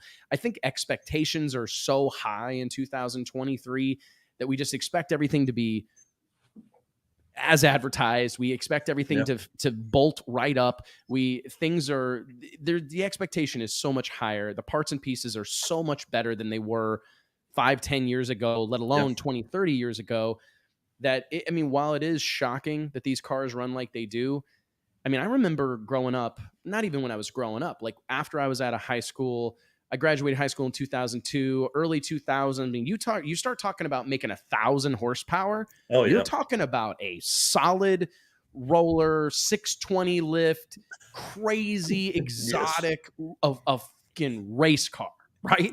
Where now it is not at all crazy to have a 1,000, 1,200 horsepower LS, LT, whatever, that idles smooth, that doesn't overheat, that can be driven anywhere. It really is. The technology today I think it's surpassed anyone's expectations, to be honest, Well, and one of the coolest things is that race car builders and manufacturers of parts began hiring engineers. Like a lot of the kids, in the 1980s, there probably wasn't as many car engineers as there are today. There's companies like Summit that are literally hiring these guys to develop parts specifically for this stuff. They would have never done that. It would have come down to, comp cams or somebody like that, building cams and then Summit selling them. Now they have their own line and people developing stuff. I think that's what's really pushed us forward, is we have guys that are very, very smart, that are huge car guys, that are working within these companies to help push that forward. It's always the case, right? Drag racing, it's the magic of the automobile, but it's also the unique passion that exists amongst this community of people, like, that are dedicated, like lying awake at night, wondering how they can make this big power, crazy exotic combination live at a stoplight in 100-degree temperatures. It's a really incredible thing. Last thing before we let you go, Michael, and I appreciate, as our Drag Illustrated Drag and Drive insider, brand new business card coming your way. I appreciate your time here this afternoon, and I'm excited to hear more as this whole deal gets underway next week. But one of the things that has been kind of a common conversation here on the I'm going to say the channel, I think that's the first time I've ever said it on the podcast, has been just the potential oversaturation of the drag and drive movement. We're seeing these events pop up left and right. We have the staples, right? Sick Week, I think, which is, I think, part of the insanity of this particular event, that it has become a staple almost overnight. But we have the Summit, Midwest Drags. We've got Rocky Mountain Race Week. We've obviously got Hot Rod Drag Week, but they continue to come up. And I'm hearing about more of them all the time. I'm hearing about groups of people that are trying to put them together at this little squadron of tracks and this little community of people. Do you have any concerns about that, or do you think ride it out and hope for the best? I think we will run into a situation where the national level events, which to us at dragandrive.com are 4-day and over events, I think you probably will see a little bit of that. But with the wide range of the country that we have, or everywhere, there's places like Montana. I talked to a guy yesterday, and he's talking about one for 2024. Those guys have never, ever in their wildest dreams thought they could have one. Well, if you are a guy that races as a hobby, that is going to go tell your wife, hey, honey, I'm fixing to load the car up and I'm going to be gone for 12 days so I can go to sick week. She's going to tell you, no way. Hey, we're not going to do a family vacation this year because I'm going to go do this. I mean, she's going to say no. So as we move, I think you'll probably see some of those big events like that maybe move to like a 3-day deal. It's very easy to get a host track and then a second track within 150, 200 miles, cruise out, Friday, race, drive to the next track Saturday, race, come back Sunday, race. I think we can literally have 40 of those. And as bigger promoters begin to see that, you could almost look at it as feeder series. The winners, like Tom Bailey did this year, the winners of those other races get early entry into your event. So it will become harder to get into national events. You'll almost have to probably submit a resume, or it'll be 3 minutes to sell out and it'll be everybody. So I agree wholeheartedly. I mean, I will tell you that, not to let the cat out of the bag or anything, but that is 100% our vision for the World Series of Pro Mod, where we see a handful potentially of these marquee events that are supported by an entire world of feeder type of events that are significant in their own right, significant regionally, significant in different parts of the country, or for different parts of the world for that matter, that all feed and support these major happenings in this space. I think you're 100% right. And what I see, Dennis Taylor, I remember walking into this little restaurant along, I don't know where the hell we were at. We were somewhere outside of Daytona, Florida. After day one, you can't remember. It doesn't matter. No clue where we were. But we were along, shocking, near a body of water. I guess we were near the ocean. I'm not sure. But anyways, we were driving along. I remember it was raining. I think we had just gone through Daytona, Florida last year, cruising along. We whipped into this restaurant to eat lunch, and we were just talking about Pro Mod and Pro Stock. And he's like, man, I think I'd just get bored. He goes, if I'm going to work this hard and I'm going to build this car and I'm going to pour all this time and energy into it, man, I want to get my money's worth. I want to drive the wheels off of it. And it really resonated with me, because I think there's a certain part of, there's a part of that perspective that can apply to Pro Mod. Because I think that's what's beautiful about pro modified drag racing at this point in time, that you can go call up your local chassis builder and build you a double frame rail Pro Mod, right? With roots blower, screw blower, nitro steel, Pro Chart, whatever, right? You can race that thing a lot, right? You can run NHRA, Midwest, PDRA, NMC. I mean, there's a gazillion places to go. It's like a multi-purpose race car. Oh yeah. And I think it boils down to, in this day and age, people want to get their money's worth. Yeah. And I think drag and drive racing represents the biggest bang for your buck. You're going to build this car and you're going to live in the son of a bitch for a week, and you'll get home and you'll hate it. It's okay to go home and not touch it for a month. It's okay. And I don't think that experience really exists anywhere else in drag racing. It's a unique thing, man. Well, hey, Michael, thank you so much for the time, dude. So let's run through. When do you arrive on the scene at Sick Week? Yeah, so I'll be in Dallas this weekend, actually, at a gymnastics meet for my daughter. So I'll fly in Sunday night at 2 a.m. To land there. So I'll be Monday morning, bright-eyed, bushy-tail, hitting everything. So I missed registration day, but hey, she's only a young gymnast once. So well, good for you, man. You're making the right decision. Stay safe. Keep us posted. We'll be following along. Let everybody know how they can follow along with your content during Sick Week. Yeah, definitely. Instagram, Facebook, TikTok, YouTube. We're posting everywhere. Drag-in-drive is the easiest way to find us. Fantastic, man. Thank you so much, Michael. Let's give it up for the Drag Illustrated Drag and Drive Insider, Michael Narx. Thanks, brother. Thanks, man. I appreciate it. Appreciate you, dude. Oh my goodness, guys. What a deal. Mike, J, are you still there? I feel like y'all bailed on me. No, we were doing some tech support in the background. Oh, yeah. Facebook, it's kind of like when you go to your boss and put in your 2-week notice and he just tells you to get the fuck out right away. That's what Facebook did to us. It was a coincidence, but as soon as we said we were going to YouTube, all of Facebook went down. Next week's your last show. Well, how you like this shit? We're just gonna cut you off right now. Hey, go ahead, and get out. Here's security. Go get your shit and get out of my office. Well, I wondered, I think, did I say something? Like they're gone. Like they rolled out. Me and JT went into tech support mode trying to get the feedback up on Facebook. But so if you're down, wondering I couldn't even get into Facebook on my phone or my computer. I don't know about you, Mike. And yeah, I could get in, but they weren't letting Drag Illustrated. I couldn't get in at all. And then I checked, and it's they down. Said algorithm said that deal's but... out. The algorithm already blacklisted that deal. Well, we burnt that bridge. Sorry, Zucks. Me and Zuckerberg, we go way back, bro. I was like one of the first people, I think. Yeah, he's been sticking in and breaking it off on us for years. We have a lot of experience with that 2-week notice thing, Wes. We've talked about this with our dads. This is mechanics go to put in their 2-week notice at Buck Brothers or Carpenter's Auto. It's like, all right, well, go ahead and get your toolbox ready and just get the hell out today. How's that? Oh yeah, like I remember being at Buck Brothers several times that my dad had people put in their 2 weeks notice, and they'd be like, "Hey, Eddie, I got a deal. I got an opportunity."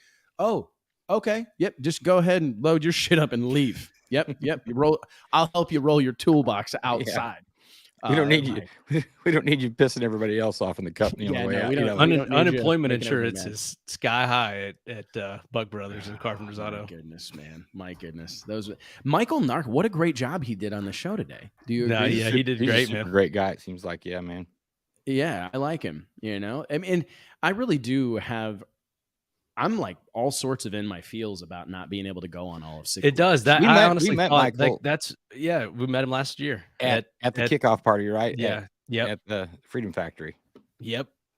It does suck. That's like the one drawback of doing our race is that it damn near makes it impossible unless we just hire about 80 more people to do our race for us. I'm working on it. I'd like to hire some more people because I promise you that I have for me personally, I have more of an interest, like as far as my own racing endeavors, I really want to do Sick Week. Like that is important to me. Like it is important to me to say that I did that. And I will do it before I'm dead. Hopefully I've got a little bit of runway here, but that was one of the most memorable racing experiences of my life. I don't think I ever had anything happen that just brought up all these feelings and emotions from a life spent in drag racing. Yeah, I mean, you guys know it, like stuck on the side of the road, working on stuff, broken down, eating at dive restaurants, and I don't know, working on stuff in parking lot. There's just something about it. It's accessible. That's what I think it is. Yeah. And we've talked about how the pressure, can you imagine like you like drag racing, you understand it, and you get a hot rod or something and you want to go drag race, but you got all this pressure. You got all these people watching you. You better do that burnout perfect. You better stage it or you're an idiot. Like you're the margin for error is very slim, but on the drag and drive deal, it just seems more relaxed. I'm not saying these guys aren't professional or you see any of that stuff really going on, but it's like, hey, if something breaks, I mean, Schroeder last year, like second pass, he annihilated all 8 pistons or something. And he's just like, I think he's just chilling, like leaned up against his trailer, drinking a soda. And we're like, hey dude, look, I saw some smoke come out of there. What's going on? He's like, oh, we're done for the week. We just burned it up. And it's like, True story. And he said, I wondered because I had him in there for a while or something. Right. Like that. Yeah. So it's not, it's just like, it's kind of more like he was just accepting that. But he was happens. Like, I don't think we, but he said they're going to go on the whole week. I don't think we warmed. No, we didn't break the motor in right. I don't think. Right. And I was just thinking to myself, like, these are my kind of people. You know what I mean? Just burn up my 855 and we're sitting here. We're not like looking at the run logs going like, oh, where'd we miss it? It's like, we bolted this thing back together and just came here. We probably should have broke it in a little bit more, but yeah, and it was just, I don't know. It's like real racers in. Yeah, doing it for all the right reasons, man. I get almost just a big kick of seeing them swap everything out to get back on the road, and putting, now they figured out that they can run these mud tires and, stuff and fill up that fender well or the wheel well. And then the trailers as well, the trailers that they have and how how they've got them set up is super cool to go check out. Yeah, I saw Cletus has got a trailer that he did like a little tour of on his social media today. It's got solar panels, like all the most trick stuff. So it's a cool deal, man. We got a couple questions asking how to watch Sick Week. And I think really just like Tom Bailey's YouTube channel, the Sick Week YouTube and Facebook channels, obviously Michael Narx and the Dragon Drive channels. You kind of got to piece it all together. I don't think that there's one like official broadcast that's going to broadcast the whole thing. It's more of an underground social media guerrilla effort, which is when we contributed to that last year. That was sort of our goal. But yeah, there's a lot of different ways to follow it, but like no like official. What's the Drag Week's got? They got the deal on YouTube with Hot Rod, right? So Motor Trend or whatever. Motor Trend. Yep. They have a dedicated live stream that's sponsored by Motion Raceworks, and it's the Tom Bailey YouTube channel, and they stream basically from the first burnout to the last at every stop along the way. So you'll be able to watch. And then Dragon Drive is Michael Narx and the team there. They're saying they'll have 80 plus videos posted throughout the week. So you will not be able to miss this. They've done a fantastic job with it across the board. I think they really, in many ways, are leading the way. I really think it's probably one of the best promoted events in all of drag racing right now. So huge shout out to everybody. Kudos to the whole team there at Sick Week. They've got a great team compiled, and I'm excited to see how this whole deal unfolds. Guys, what a show, right? I think this is a good episode, don't you think? Yeah, man. Shut down Facebook didn't think so, but everybody else did. God, I hate them. Yeah, we can say whatever we want on Facebook. We can say whatever we want now. Yeah, we can say whatever we want now. Let's say let's talk a bunch of trash on Facebook. You know how much money we've spent with Facebook? I don't know. I don't want to talk about it. It's just ridiculous. It's like, if somebody seeks out, say you have a small business and somebody seeks out your page and gives it a follow because it wants to see stuff coming up, and then they don't. Yeah, poor Gary down the road here that has these little small engine repair shop. He thinks that his 256 followers are going to see everything he puts on there. Well, you didn't see my post on Facebook that I was going to be closed on Monday? Well, no, because Facebook doesn't allow it. Yeah, you don't spend enough money for that. What's hilarious though is Facebook will send you emails that say, keep your customers up to date. Are you going to be open on Monday, on Labor Day? Update your hours now. And it's like, why? Because they're not even going to get to see it. I'm going to update my hours right now. I will probably not be to work on Monday. Just telling you guys. Oh yeah, we need to. Oh no, that's not allowed, man. That's not allowed. I got in big trouble for missing the Monday after the Super Bowl. The Monday after the Super Bowl, Mike. After the Panthers lost in the Super Bowl, Mike was MIA for 12 days. He was like gone. It was almost like 2 weeks. Like 3. I think it was like 3. I know. I saw a guy walking down Highway 63 all dirty and stuff, and I looked back to see if it was Mike. Could have been.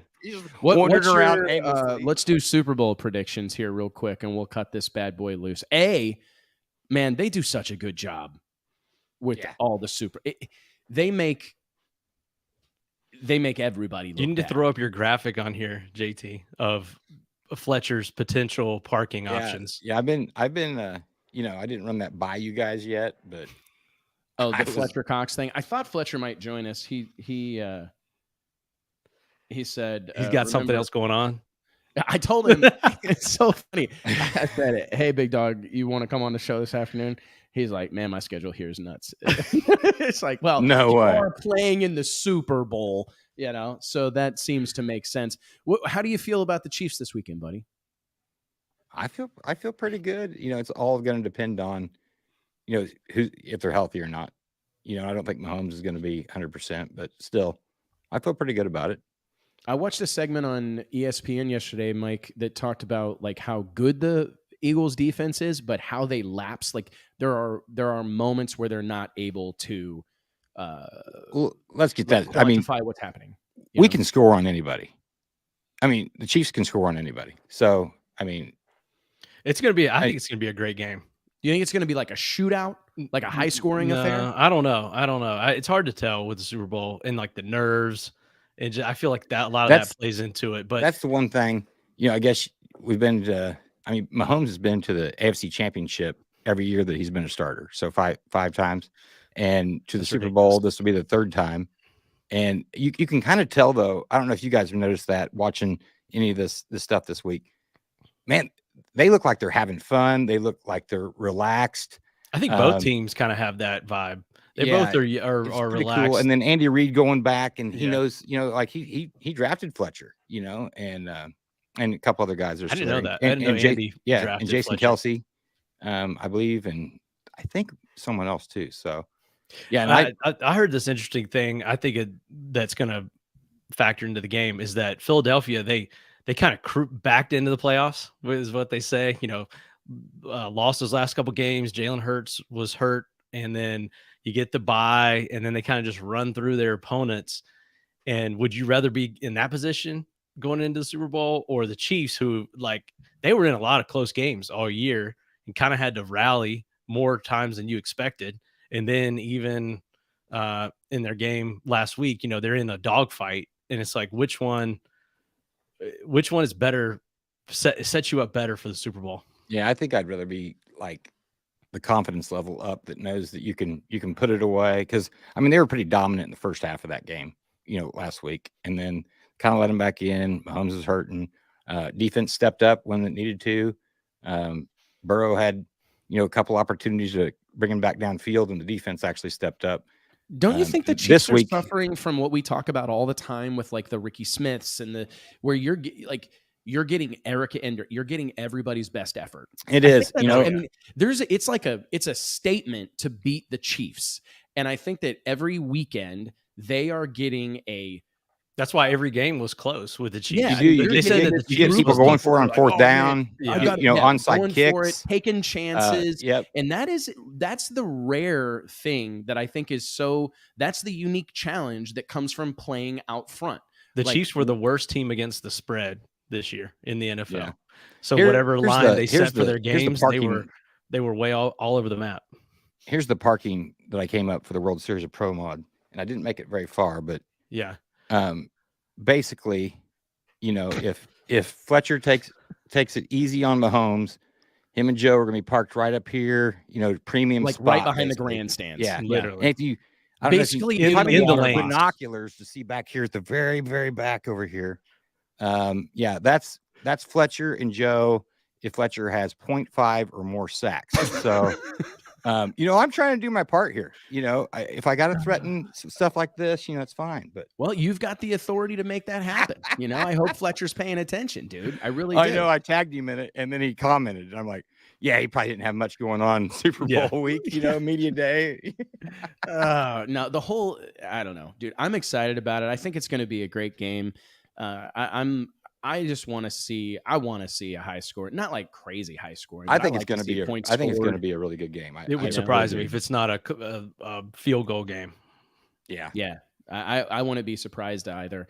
And it's cool to know someone playing in it.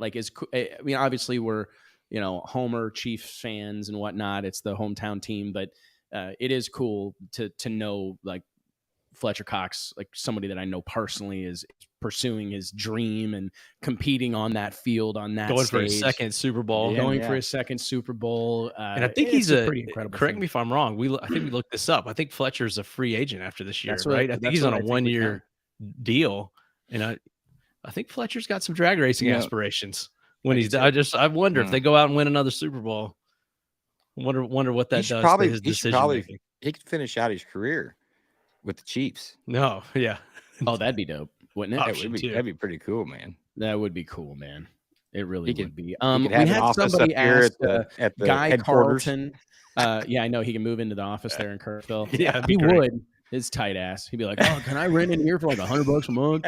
Can I use that office Wes used to use? Yeah, we could just build a palace here, But let me see here. It says Guy Carlton asked, "Y'all covered all the World Series of Pro Mod latest announcements." I think we did. Was there anything? Yeah, we started out with that. Yeah, we started. And we're gonna have we talked about this last night. Coming up next week, we're gonna have all of our drivers announced, all of our classes announced, our schedule in place, everything, and we're gonna hit everybody with info so that everybody's got a one sheet in front of them of who all's invited, who all's accepted the invitation and followed through. Yeah. Yep. What are we looking at as we roll into like 3 weeks to go. Weeks out, man. Yeah, it's insane, guys. It's absolutely crazy. insane. All right. Well, hey, guys, thank you all so much for joining us here on the Wes Buck Show. We could not do it without each and every one of you guys. Mike, JT, thanks a ton. Remember, help us spread the gospel of drag racing. Click like, click share, click subscribe if you're watching along on YouTube. Actually, that's the only way you're watching along right now. So our apologies to the team at Facebook who seem to have kicked us off their platform. But anyways. I am not apologizing to I'm Facebook. not apologizing either. Yeah. Thanks to everybody. We'll see you next Wednesday, 2 p.m. Central Standard Time for the second annual Drag Illustrated Awards. Set a reminder, be a part of it. We've got Racer of the Year, Outlaw Racer of the Year, Sportsman Racer of the Year, Tuner of the Year, Moment of the Year, Race of the Year, all sorts of incredible awards. I think there are 15 in total. We can't wait to share it all with you. We'll see you next Wednesday. Thanks, guys. Later, y'all. Thanks, y'all. Go Chiefs.